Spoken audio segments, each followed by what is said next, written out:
What's up, everybody? My name is Scott Waters. Welcome to Life to Metal. It's time for a gigantic edition of The Mail. That's right, The Mail. This edition of The Mail it's just a bunch of stuff. I was out of town, went out to California. I hit up Record Store Day, which I'll get into in a separate video. Went to see a concert, Judas Priest, Sax, and Black Star Riders, and had a blast out there. While I was gone, my mailbox just was packed full of stuff. So rather than opening it all at separate times or doing a bunch of different little videos, I'm just going to open them all now. I have some of it stuff I ordered, some of it stuff that I don't even know what it is. Like this first one here. This one here is from Andy Borders. And I'm sure everybody knows who Andy Borders is. If you don't, I'll leave a link above my head somewhere. You can click on and get to his channel. He and I have, clicked since he's been around. I've been watching his videos, and he's into metal, but he's also into country, and he's just into a little bit of everything. But he sent me this package just while I was gone. So he was actually at Comic-Con, I believe, just recently. And here's his business card. He's actually the guy who did those the Tales from the Dead Wax comics. So that's the guy I'm speaking of. And Andy's Vinyl Den. There you go. That's the name of his channel. And this looks like a sticker, a centering sticker maybe, or yeah, it's a sticker. Very cool. And then inside of here is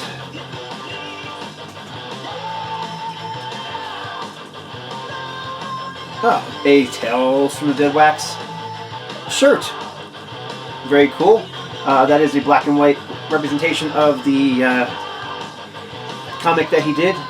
And he's working on part 2 of that comic book. It basically features stories about people in the vinyl community, people on YouTube who share their music. And then we also have, okay, he told me about this band. I didn't know he bought it for me, but this is Cycle of Ruin, the Crimson Fog of Death. A local band. I think this band actually played at the Comic-Con he was at. He had a booth there. He was selling cool posters from he had Alice Cooper and Jim Morrison and just a bunch of different artists that get drawn. This is actually autographed by the band, so this is very cool. Never heard of this band, but I will definitely check them out. Got an angry looking Warl Dane looking character right there too, huh? Very cool. Thank you, Andy. I will definitely check this out. Oh, there's a little picture of the band in there too. Man, the light in here sucks today. Sorry. No matter where I go, there's a glare. Anyhow. So yeah, that's from Andy's Vinyl Den, Andy Borders. Appreciate it very much. Next up, this is 4 LPs from Bruno Ender Lee. Now, Bruno's been a YouTube character for years, long before I have. I discovered Bruno through LJ's channel, Biosite, many years ago, and checked him out, and I've been a subscriber of his channel for years. He doesn't actually show a whole lot of metal stuff. I don't even know if he's shown any metal stuff that I can think of.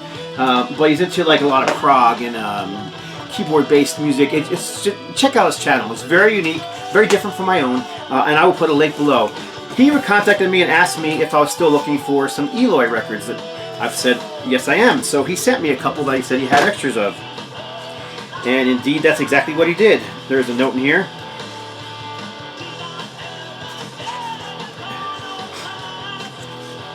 And by the way, sideways. By the way, Bruno is from Switzerland. So yeah, again, I'll put a link to his channel up there, and I will get back in touch with him. But I have some Eloy on CD. Both of the CDs that I have are like compilation best of material, and finding your material around here is just near impossible. This is 70s style prog. This is a gatefold. Very cool. I love the artwork. This album is Ocean on the Harvest label from 1977. Oops. There you go. Again, 70s style prog. This is Silent Cries and Mighty Echoes from, I don't see a year on here, 1979, so that's probably the follow-up. Another cool cover. Let me take the plastic off because Takes such a bad glare as it is. The floating heads. This is written. These guys got great covers. This one is from I don't see a year on this one. I don't know. This is Planets. I'm gonna look at see if I can find the year on the actual. This is a German pressing on Harvest. It has an insert, lyrics and whatnot. And this is here. This is from 1981. So again, it's on the Harvest label. I'm sorry about the bad glare I'm getting. I obviously didn't check the lighting before I started recording this video. So there's the cover. And one more. This is Bruno Enderleef's music, Hope Beyond Menace. So that's very cool. I'm gonna have to send him back an Ultimatum record, just even if he's not into metal. Just to he sent me one of his, I gotta send him one of mine. That sounds kind of weird. But anyhow, Bruno Enderleef, Hope Beyond Menace. I've not heard this album ever, so very curious. From what I've heard from LJ, it's kind of I don't know. It's kind of I don't know how I can't even remember how he described it. The little note calls it space music, so we'll see. Very cool. Bruno Enderleef, Hope Beyond Menace. That's awesome. So I'm gonna have to send him an Ultimatum record, regardless if he wants metal or not. So there you go. This is coming from the UK, from damn, I can't remember the name of the channel. It's Steve. Headbanging Zulu UK. There you go. It just wasn't coming. It's just Steve. You know, I always talk to Steve online, and he and I have become friends off of YouTube as well as on YouTube. And he told me he was going to be sending me this, and I have a couple of Vertigo singles that need these sleeves, and apparently these sleeves he can find in discount bins out there, and they don't ever show up here.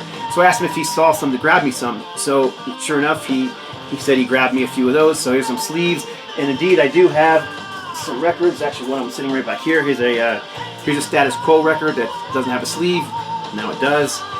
If I have, if it doesn't have a picture sleeve, it's supposed to have a record company sleeve, I gotta find those sleeves, and I usually do. He also said one of them was actually in a Status Quo record he found in the sleeve cheap, so he sent that along, which is very cool. This is Night Ride and Down Down from 1974, Status Quo. And then he says there's some new wave of British heavy metal in here, and it looks like that's the case. This stuff is all taped very well to the inside of a piece of cardboard. Alright. What'd I do with my knife? I just had it a second ago. There it is. Knife. Like I said, this stuff is taped down really good. So this is, and I can't claim to say I know about this band, but 1982. So this probably is around the time that the new wave of British heavy metal was the happening thing in the UK. This is Panzer Division, Will Rock the World, and Standing on the Outside.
looks like a self-released, yeah, Panzer Tracks. It's the name of the record company. Which obviously, it's just self-released.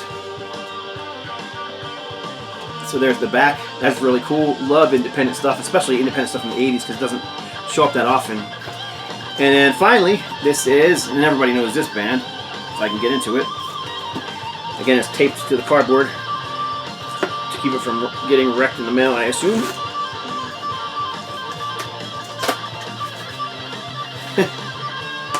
It's taped really well. There we go. Alright, now we've got, this is a picture sleeve of Tank with, He Fell in Love with a Stormtrooper and Blood, Guts, and Beer, the live version. Of course, yeah, this is Tank. Augie Ward, is that how you say his name? Augie Ward is the main player here. Yeah, the great band. I think I have all the early Tank records on vinyl and most of them on CD.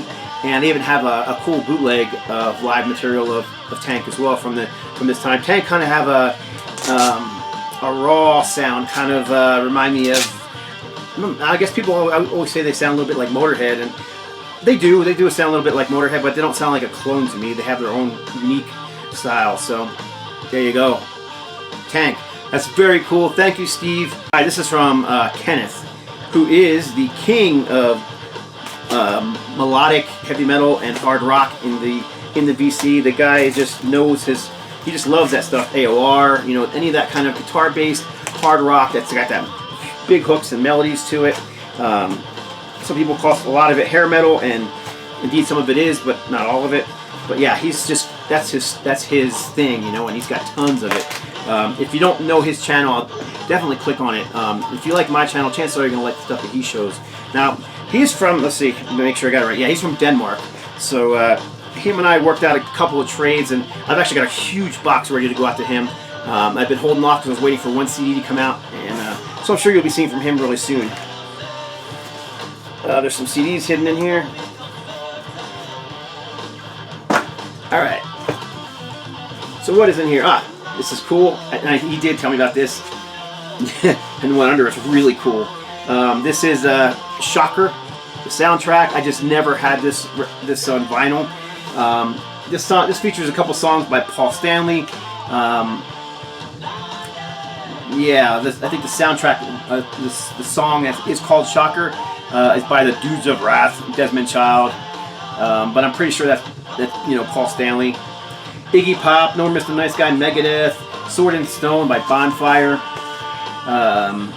Different Breed by Dead On, New Jersey-based groove thrash band. The Awakening by Voodoo X. Demon Bell, The Ballad of Horace Pinker by Dangerous Toys, and this is the only thing that came on. Soraya, Timeless Love, and Shock Dance by the Dudes of Wrath. This one featuring Vivian Campbell on guitar and Kane Roberts. I swear that's Paul. I'm pretty sure it's Paul Stanley singing on those. It doesn't. I can actually read that on there, but there you go. Shocker soundtrack. I'm not a huge soundtrack collector, but that's a good one. It's just got a lot of unique and, you know, songs that are just on there, and it's all in the style of music I like, you know, that hard rock and heavy metal stuff. This is awesome. This is the third album from Crimson Glory. No longer are they wearing the masks. I recently just showed, do I have them back here? I recently just showed another one I picked up by them. I was just playing it the other day, so it should be right behind me. It is. I haven't even put it away yet. This is their first album, and this is their third album. The sound is not quite as, I don't want to say it's not metal, it's just different from the first two. The first two albums had a bit of a more of a Queensryche-ish, early Queensryche-ish style of melodic heavy metal. It was heavy, but had those clean soaring vocals and all that kind of thing. Whereas here, it moves a little bit more towards the bluesier end of the spectrum, like heavier Zeppelin or something in that area. Not hair metal at all. It's just got a, you know, not, when I think blues metal, I kind of tend to think of like Cinderella, and that's not the case here. It's its own unique sound. Still has some of that progressive element, still has killer vocals, but it's just not the same animal as the first two albums. But I do love this album quite a bit. Even the cover is obviously different from those first two albums. So.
And then this is Baltimore. There's No Dancing on the Roof. And I've never heard this particular one, but if Kenneth suggests it, I'm sure I'll dig it. I actually think he might have asked me if I ever heard this band. I checked them out on YouTube and liked what I heard. So this is on Boz Records, which I've never heard of. Can't tell where this label's out of, at least not just looking quickly here. But regardless, hard rock coming all the way from the other side of the world, pretty much. And oh, there also is some a CD in here too. Oh, it's actually autographed. This is called Defecto Nemesis. So I'd assume this is probably a local band that he. I can only assume that this is a local band, but there's the back part of the case. This comes from a guy who does not do videos. This is a friend of mine named Stefan Beck. Oh my gosh, it sounds like there's a bunch of stuff in here. I just like turned the box and it made all kinds of racket. By the way, playing in the background is the new album from Old Wolf. It's fantastic, straightforward heavy metal. Wow, there is just a lot of CDs in here. I'll have to put this down somewhere. Alright, so what's in here? I'm going to go through these quickly. This is Supremacy of Steel by Cage. And I do have a lot of Cage, but I don't have this one. Oh, Balance of Power, one of the ones that I am missing. Again, I have a lot of... this is actually... I think I do have this, but a different cover. This is Perfect Balance. But I swear I have a different cover to this one than they sent me here. So this is a Massacre release. I think I have an independent version of this, so I'll have to check that out. But regardless, very cool. It will be staying in my collection if it's a different cover, which I almost 100% sure it is. Brutal Cross, The Perfect Storm. No idea on this one. I've never heard it, but it's Vision of God Records. So I'm going to assume this is some sort of thrash metal. Immortal Souls. This is melodic death metal. Immortal Souls, if I can remember correctly, I believe they're from. I think they're from Sweden. Langzul. This is. I haven't actually heard this particular Langzul album, but Langzul are a black metal band from Norway, and they have some members that have been extolled at times, but I don't know what this one sounds like. Where was I? Okay, Immortal Souls. This is, again, it seems like I got brighter since I plugged in the new battery. Anyhow, Immortal Souls. Again, melodic death metal stuff. This is Phil Collins, both sides. Everyone knows I'm a big Genesis and Phil Collins fan. And this is, if I can pronounce their name, Miseracian, I believe. I hate the band logos like this that you can't read a word of it. It seems to be a trend in modern metal, and I freaking hate it. It's just, to me, it looks like a, it looks like this looks like some kind of vine or something. It doesn't look like a logo. Anyhow, no reflection of the music. I have no idea what the music sounds like, but if anybody does, let me know. And finally, this is a Roadrunner pressing of the classic third album from Believer, Dimensions, which I just showed on vinyl, like in a recent video. Let's see what's in here. Stiffener.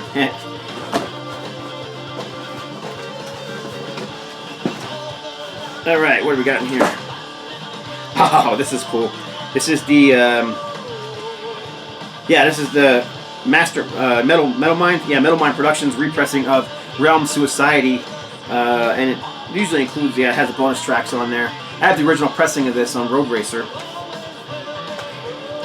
This is Fight Before Survive Self-Destruction pre-release. I don't know that one at all. This is Clank in memory of Clank. I do know. I actually played a show with them out in California in 2010, I believe it was, and they were on the stage just before Ultimatum hit the stage. They are kind of an industrial metal band with some thrash edge to them. Very heavy stuff. Speaking of Extol, here's Mesmerized. This is an EP on Solid State Records. This is Believer Dimensions, but this is the Mastermind pressing of it, and this is Sanity Obscure Mastermind pressing with the gold disc as well. Oh, this is cool. This is the remastered edition of the new remastered edition of the 598 EP, which is kind of a joke since I know this didn't cost $5.98. Garage Days Revisited, available for the first time since 1989, remastered on 180 gram orange vinyl. Still not very produced. So I like this EP. This was the when they first brought on Flotsam and Jetsam bass player Jason Newsted, although I believe on here he was called Jason Newkid. But regardless, just all covers. This is actually the Garage Days EP. Garage Days Revisited EP, and it contains Helpless, It's the Small Hours, The Wait, Crash Course and Brain Surgery, which is a killer Budgie song, and Last Caress Green Hill. So there you go. So that was in that box. And now this is the last box. I promise. Knife. This one actually comes from John Hockley, SMF Captain Howdy. And I asked him if he could get me the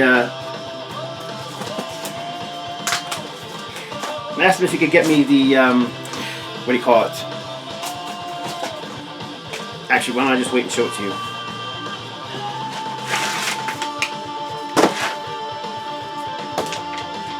And this thing is very well taped as well. Let's see if I can get it out of here. Okay. So what I have in here is the solo album from Brian Vollmer of Helix, and he got it autographed for me, and he sent me pictures, which I've actually had made into photographs of Brian signing these, and one of them holding it and making a pose. So very cool. Those will be going with this and staying with it forever. But it is signed to me, to Scott, Brian Vollmer. It's actually signed twice by him. I guess they're probably all signed, but this one was actually personalized with silver Sharpie. I don't know how well that can be seen or not, but it's right there. So very cool. I haven't heard this album yet, but from what I understand, it's just solid hard rock,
And then here is the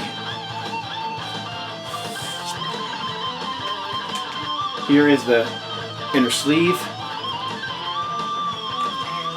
and the record on Helix Records. So that was very cool, John. I sent him the money to buy that for me, and he bought it and he paid to ship it here to me. But he also sent this little VCLT with it. This is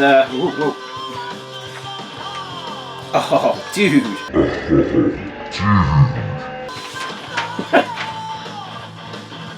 This is ultra cool. Armored Saints, first full-length album, autographed. Wow, I'm just kind of blown away by that. Yeah, that's so cool. I'm gonna have to find room on the wall for this one, because that's just ultra cool. And here's the inner sleeve, band photo. Yeah, that's just so cool. Okay, just a quick interruption here. After I got off the, finished recording the video showing the box that John, or SMF Captain Howdy, gave me, I contacted him to say thank you and whatnot, and I just thought, first of all, he shared a cool story with me about it. This is the Armored Saint record that he sent me. That's all autographed. So what I found out about it is back when we first met, I don't know, 2-3 years, maybe even longer than that ago now, I had sent him some VCLT, and the first piece of VCLT I had ever sent him was Armored Saint, March of the Saint. I don't remember if he said this is the exact record or not, because this is a Canadian pressing, so he may still have the one I sent him. But in any case, the very first thing I ever sent him was Armored Saint, March of the Saint, which is really cool, and that's why he thought it would be cool to send it back. And how it got autographed is Brian Vollmer, who I was just playing the record, who I showed this, and he got this signed for me as well. Brian Vollmer is actually the one who got this Armored Saint record signed. He was on the Monsters of Rock cruise, or whatever that cruise is called, where all the bands play and stuff like that. And John asked him if he would get a few records signed for him, and this was one of the ones he asked to get signed. So it's a really cool story how that a guy who sent me and signed this album, who was who I'm a big fan of, from Helix, ended up getting this one signed while he was on on a cruise tour playing with Helix. And I also thought, since I am doing this little tidbit here, I'd show this is the photo of Brian holding that exact record, and then here is a picture of Brian signing that record. So those I will be putting in with the record. And that's it. John manages to meet so many artists. It's just like a passion of his. He's got tons of autographed stuff in his house, which I've actually stayed some time with John at his house, a week, I think, or a little more. And it was a blast. Him and I had a great time going out record shopping, and went to some car shows, and I hung out with his family, which was really cool. He's got a wonderful family. So anyhow, I'll stop rambling. A lot of stuff to show. I'm sorry it went so quickly, but it was a lot to show, and I wanted to do it quickly. So I appreciate y'all watching. God bless. Stay strong.